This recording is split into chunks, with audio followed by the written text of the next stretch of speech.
कहते हैं कि शादी के बाद औरत का चेहरा और जिस्मानी हालत बताती है कि उसके शौहर ने उसे किस हाल में रखा हुआ है।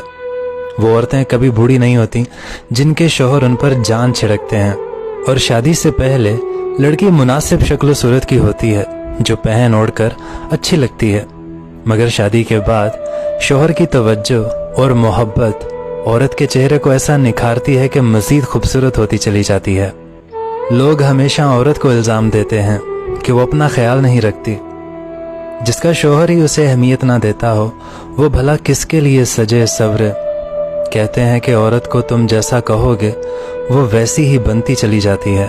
उसे आप बदतमीज़ कहेंगे तो वो बदतमीज़ होती चली जाएगी, और अगर उसे आप प्यार और मान से रखेंगे तो वो आपकी इज्जत पर कभी आंच नहीं आने देगी। इसलिए अपनी बीवियों से मोहब्बत कीजिए।